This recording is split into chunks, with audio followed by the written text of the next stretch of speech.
दोस्तों, मर्न डेवलपमेंट की इस सीरीज में आज हम लोग बात करेंगे HTML, है ना। हम लोग HTML का हम लोगों ने इंट्रोडक्शन वीडियो देखा था, तो आज हम लोग HTML के बारे में कुछ और डिटेल में देखने जा रहे हैं।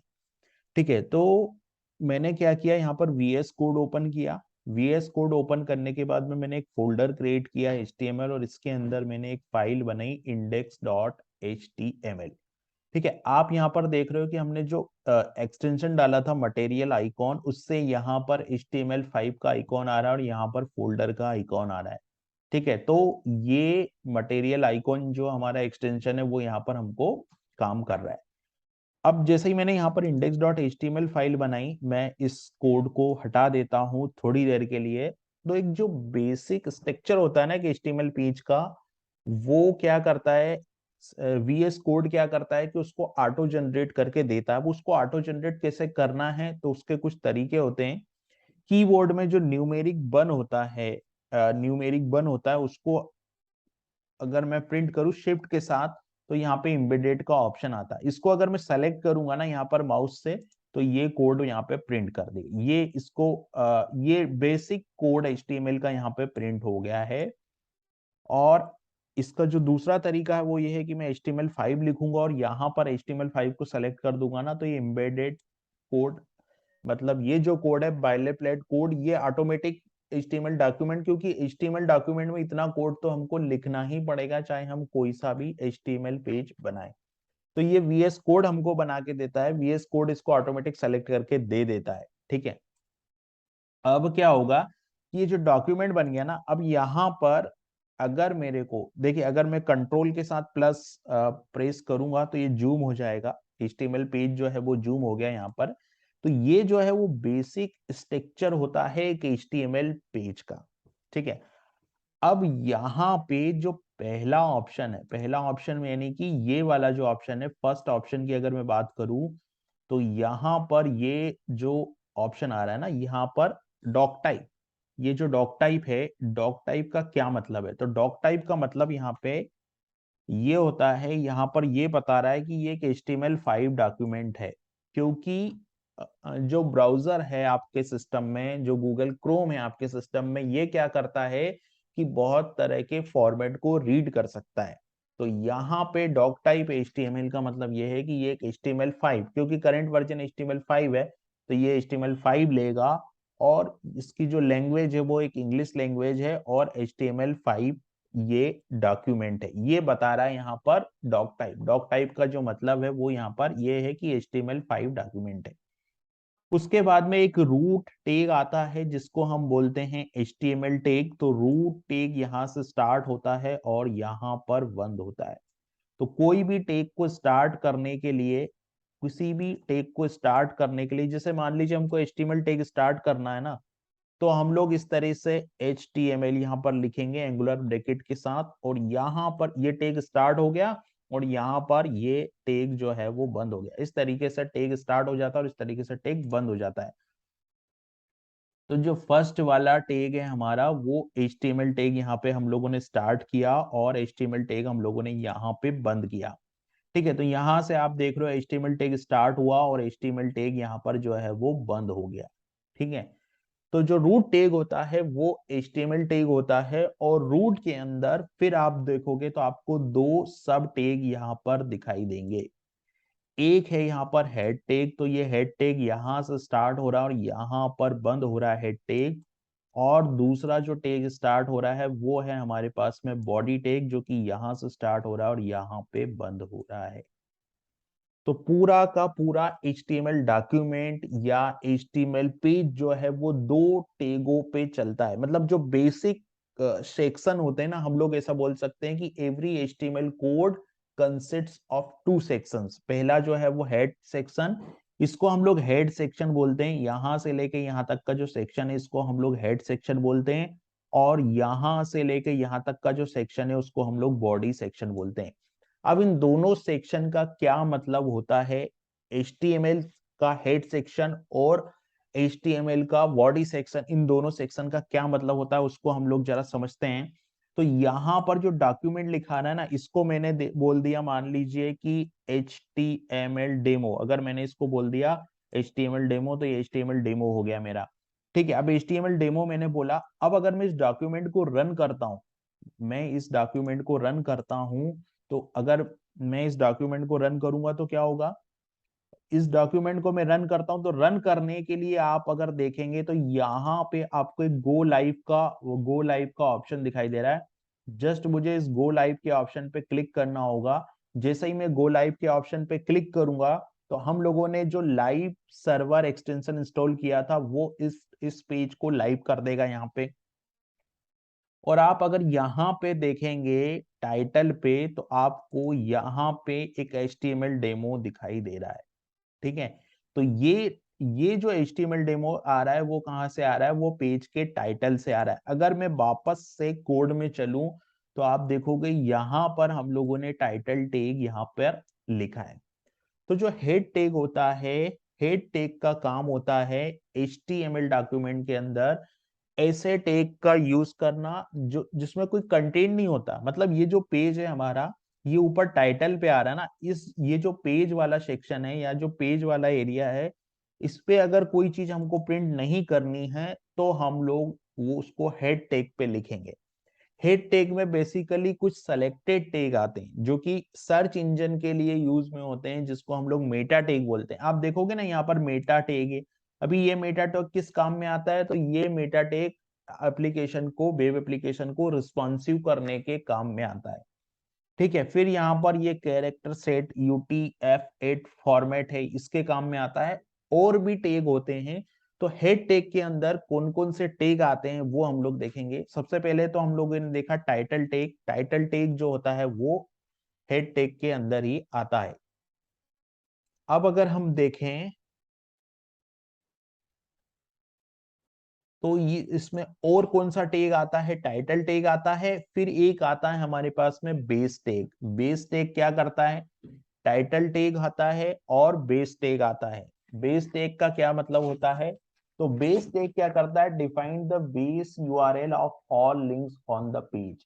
ठीक है, अगर मान लीजिए मैंने कोई बेस टैग बनाया है, तो बेस टैग क्या करेगा कि जैसे मान लो मैंने एक बेस टैग बनाया, एक टैग होता है जिसको हम लोग बोलते हैं बेस टैग। तो जैसे मैंने यहाँ पे बेस टैग बनाया, ये देखिए बेस टैग आ गया और मैंने यहाँ पे लिख दिया example.com। तो ये example.com मेरी साइट का बेस URL हो गया ना। इस टैग का मतलब क्या हो गया, इस टैग का मतलब यहाँ पर ये हो गया कि ये बेस URL है। अब अगर आप कोई भी पेज लिंक करेंगे, जब आप मल्टीपल पेजेस बनाएंगे और एक पेज को दूसरे पेज से कनेक्ट करेंगे, तो ये example.com ऑटोमेटिक उसके आगे ऐड होके आ जाएगा। ये जो बेस टैग होता है वो क्या करता है, defined base URL of all links on the web pages, है ना। अगर मान लीजिए हमने कोई वेलकम पेज बनाया, तो वेलकम पेज पे अगर मैंने बेस URL में कोई कोई भी बेस URL हम दे सकते हैं, और उसके बाद जब हम एक पेज को दूसरे पेज से लिंक करेंगे, तो उसके आगे का पेज उससे से कनेक्ट होके आ जाएगा। इसका एक बेटर एग्जांपल के लिए हम लोग गूगल पे चलते हैं। तो यहाँ पे मैंने गूगल ओपन किया। गूगल ओपन करने के बाद में मैं यहाँ पे लिखता हूँ HTML ट्यूटोरियल, और HTML ट्यूटोरियल मैंने लिखा। HTML ट्यूटोरियल लिखने के बाद में अगर मैं HTML ट्यूटोरियल MDN नेटवर्क खोलता हूँ, MDN ये मैं लिखता हूँ HTML ट्यूटोरियल MDN, तो यहाँ पर ये ट्यूटोरियल ओपन हो जाएगा मोजिला डेवलपमेंट नेटवर्क का, है ना। अब बेसटेक का क्या काम होता है, बेसटेक का काम ये होता है कि यहाँ पर आप देखोगे तो ये developer.mozilla.org, ये जो कोड है ये बेस URL है इस पेज का। तो ये बेस URL जो है वो हर पेज में आएगा। अगर मैं किसी दूसरे पेज पे क्लिक करता हूं, जैसे मैं इंट्रोडक्शन टू HTML पे क्लिक करता हूं, तो HTML इंट्रोडक्शन टू HTML खुलेगा, और HTML ये URL सेम रहेगा, ये चेंज नहीं होगा। इसके बाद में जो पेज का URL है वो चेंज हो जाएगा। तो इस टैग को हम लोग बोलेंगे बेस टैग। तो अगर आपको कोई बेस URL डिफाइन करना है आपके प्रोजेक्ट में, तो आप क्या कर सकते हैं, यहाँ पर अगर आपको कोई बेस URL डिफाइन करना है, तो आप यहाँ पर बेस टैग का यूज कर सकते हो। तो जो बेस टैग होता है वो कहाँ पर यूज होता है, हेड टैग के अंदर हम लोग बेस टैग को यूज करेंगे। ये एक एग्जांपल, मतलब ये एक टैग हो गया जो कि हेड टैग के अंदर आएगा। हेड वाले सेक्शन के अंदर, क्योंकि अगर आप देखें यहाँ पे तो ये हेड टैग हमारा कहाँ से स्टार्ट हुआ है, हेड टैग हमारा यहाँ से स्टार्ट हुआ है, और इस हेड टैग के अंदर यहाँ पर मैं बेस टैग को यूज कर रहा हूँ।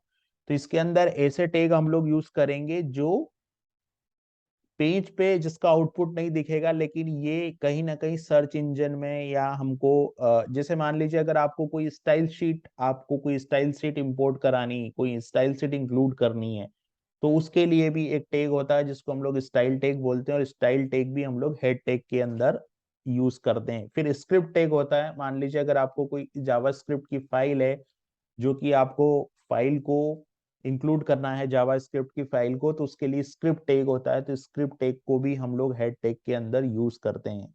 फिर मेटा टैग होता है जो कि सर्च इंजन ऑप्टिमाइजेशन के काम में आता है, जिसमें हम लोग कुछ कीवर्ड डाल सकते हैं। अभी मेटा टैग को समझने के लिए भी हम लोग गूगल पे चलते हैं। हम लोग गूगल में गए और गूगल में हम लोगों ने ये जो है हमारा मोजिला डेवलपमेंट नेटवर्क, एमडीएन मतलब ग्रंथ है ये, एचटीएमएल का हम लोग बोल सकते हैं कि इसमें सब कुछ इसके अंदर मिलेगा हमको। तो अगर मैं इस पेज के सोर्स कोड में जाऊं, अगर मैंने इस पेज के सोर्स कोड में जाऊं और यहाँ पर मैं मेटा करके सर्च करूंगा, तो यहाँ पर आप देख रहे हैं ये मेटा टैग है। अभी मेटा टैग में यहाँ पर इन्होंने क्या है कि कुछ कीवर्ड यहाँ पर यूज किए होंगे मेटा टैग में। तो मेटा टैग में हम लोग क्या करते हैं कि ऐसे कीवर्ड यूज करते हैं, ऐसे कीवर्ड डालते हैं जिससे कि हमारी वेबसाइट को गूगल का जो सर्च इंजन है वो क्रोल करे, राइट। अगर आपने कोई कोई वेबसाइट बनाई है और आप चाहते हैं कि वो वेबसाइट सर्च में आए, ज्यादा से ज्यादा लोगों तक सर्च में वो वेबसाइट पहुंचे, तो उसके लिए आपको मेटा टैग यूज करना पड़ेगा। और मेटा टैग के अंदर आपको ऐसे कीवर्ड डालने पड़ेंगे जो कि सर्च इंजन, जो कि लोग सर्च करते हैं उन कीवर्ड से। तो इस तरह के सर्च इंजन ऑप्टिमाइजेशन करने के लिए जो टैग हम यूज करते हैं वो भी हम लोग हेड टैग के अंदर करते हैं। तो हम लोगों ने बेस टैग देखा, बेस टैग के बाद में मेटा टैग देखा और टाइटल टैग देखा। इसके बाद में एक टैग आता है हमारे पास जिसको हम लोग बोलते हैं स्टाइल टैग। अभी स्टाइल टैग का क्या रोल होता है, तो जो स्टाइल टैग होता है, स्टाइल टैग, हम लोग स्टाइल टैग के अंदर कोई भी सीएसएस लिख सकते हैं, है ना। जैसे मान लीजिए आपने कोई पैराग्राफ बनाया, आपको कोई फॉर्मेटिंग करनी है, कलर चेंज करना है फोंट का, बैकग्राउंड चेंज करना है पेज का, तो उसके लिए हम लोग स्टाइल टैग यूज करते हैं। तो स्टाइल टैग भी पार्ट ऑफ हेड टैग है, मतलब स्टाइल टैग को भी हम लोग हेड टैग के अंदर यूज कर सकते हैं। तो कुल मिला के हम लोगों ने चार टैग देखे। एक टैग हम लोगों ने मेटा टैग देखा, मेटा टैग के बाद में हम लोगों ने टाइटल टैग देखा, बेस टैग देखा, और हम लोगों ने स्टाइल टैग देखा।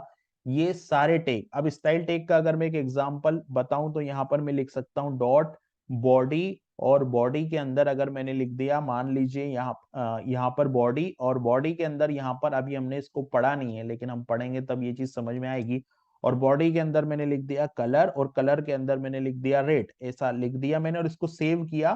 कोड को मैं सेव करता हूँ। सेव करने के बाद में जब मैं यहाँ पर रन करूंगा पेज को और यहाँ पे कुछ भी लिखूंगा बॉडी के अंदर, तो वो रेड कलर से आएगा। जैसे मान लीजिए मैंने यहाँ पे लिख दिया कि दिस इज HTML पेज, ये मैंने लिख दिया, दिस इज HTML पेज, ये मैंने लिखा और इसको मैंने सेव किया पेज को। तो यहाँ पर लाइव सर्वर है, देखिए आपको पेज को रिफ्रेश नहीं करना पड़ेगा। तो ये रेड कलर के फॉन्ट से आ रहा है, ये रेड कलर के फॉन्ट से इसलिए आ रहा है क्योंकि मैंने यहाँ पे स्टाइल टैग लगाया है। तो ये हमारे पास कुल 6 टैग है, कुल 6 टैग है जो कि हम हेड सेक्शन के अंदर यूज करते हैं। उसमें से Meta tag, title tag, base tag और स्टाइल टैग हमने देखा। अब आता है हमारे पास स्क्रिप्ट टैग। तो स्क्रिप्ट टैग क्या करता है, स्क्रिप्ट टैग जावा स्क्रिप्ट अगर आपको यूज करनी है तो आप स्क्रिप्ट टैग का यूज करते हैं। और स्क्रिप्ट टैग दो तरह से यूज होता है ना। स्क्रिप्ट टैग जो है वो दो तरह से यूज होता है। आप कोई भी जावास्क्रिप्ट फाइल को यहाँ पर लिंक कर सकते हैं और यहाँ पर आप डायरेक्ट जावास्क्रिप्ट का कोड लिख सकते हैं। तो ये टैग, अगर आपको कोई जावास्क्रिप्ट का कोड लिखना है तो वो आप यहाँ पर हेड टैग के अंदर लिख सकते हैं स्क्रिप्ट टैग की हेल्प से। तो ये एक और टैग हमने देखा, ये क्या करता है, ये स्क्रिप्ट टैग है जो कि एक जावास्क्रिप्ट फाइल को, अभी इसको हम डिटेल में देखेंगे कि किस तरीके से सीएसएस इंक्लूड करवानी है या किस तरीके से जावास्क्रिप्ट वर्क करती है। फिलहाल हम लोग देख रहे हैं कि जो टाइटल टैग, जो हमारा हेड टैग है, वो कौन कौन से टैग का यूज कर सकता है। उसके बाद में आता है हमारा एक लिंक टैग। ये क्या करता है कि अगर आपको कोई स्टाइल शीट, देखिए मैंने यहाँ पर लिखा है तो VS कोड ने इसका स्ट्रक्चर यहाँ पर जनरेट कर दिया, और अगर कोई CSS फाइल को मुझे इंक्लूड करवाना है मेरे HTML डॉक्यूमेंट में, तो मैं यहाँ पर इस टैग का जो है वो यूज करूंगा। जैसे मैंने मान लीजिए यहाँ पर मेरे को स्टाइल.css style.css ऐड करनी है फाइल, तो मैं यहाँ पर इसको ऐड कर सकता हूं। तो इस तरीके से हम लोग इस टैग का यहाँ पर लिंक टैग का भी यूज करते हैं। तो हम लोगों ने 6 टैग देखे, जो कि टाइटल टैग, जो कि हेड टैग का पार्ट है। तो हेड टैग के अंदर हमारे 6 टैग कौन कौन से हैं, अगर मैं एक बार फिर से इसको नंबरिंग करूं, तो सबसे पहला टैग हमारा जो टैग है वो है हमारा मेटा टैग। जो फर्स्ट टैग है वो हमारा मेटा टैग है, ठीक है। उसके बाद में जो सेकंड टैग हम लोगों ने देखा वो है हमारा टाइटल टैग। उसके बाद में जो थर्ड टैग वो है हम लोगों ने देखा वो है हमारा बेस टैग। और बेस टैग के बाद में जो फोर्थ नंबर का हमने देखा वो है हमारा स्टाइल टैग। और उसके बाद में जो फिफ्थ नंबर का टैग है वो हम लोगों ने देखा वो है हमारा स्क्रिप्ट टैग। अभी ये हेड टैग, गलती से मैंने इसको हेड टैग के बाहर कर दिया, ये जो कोड है वो आएगा हेड टैग के अंदर, तो मुझे यहाँ से इसको कट करना होगा और यहां जाकर मैं इसको पेस्ट करूंगा। तो ये है हमारा 6 नंबर का टैग। तो ये 6 टैग है जो कि हेड टैग यूज करता है। इसके बाद जितने भी टैग यहाँ पर हम लोग यूज करेंगे, सारे टैग बॉडी टैग के अंदर आएंगे। और बॉडी टैग का काम क्या होता है, बॉडी टैग का जो काम होता है वो पेज पे डिस्प्ले करवाना। यानी कि पेज पे जो कंटेंट दिखेगा, जो कंटेंट पेज पे यूजर को दिखेगा, वो सारा बॉडी टैग के अंदर आएगा। तो हम लोग उसको क्या बोलते हैं, बॉडी टैग बोलते हैं। तो हम लोगों ने देखा कि HTML पेज का स्ट्रक्चर कैसे होता है, और उस स्ट्रक्चर को हम लोग 2 भागों में डिवाइड कर सकते हैं। एक होता है हमारा हेड टैग का सेक्शन, और दूसरा होता है हमारा बॉडी टैग का सेक्शन। अब हम यहाँ से आगे बॉडी टैग के जितने टैग है हम लोग एक एक करके सारे टैग को एक्सप्लोर करेंगे।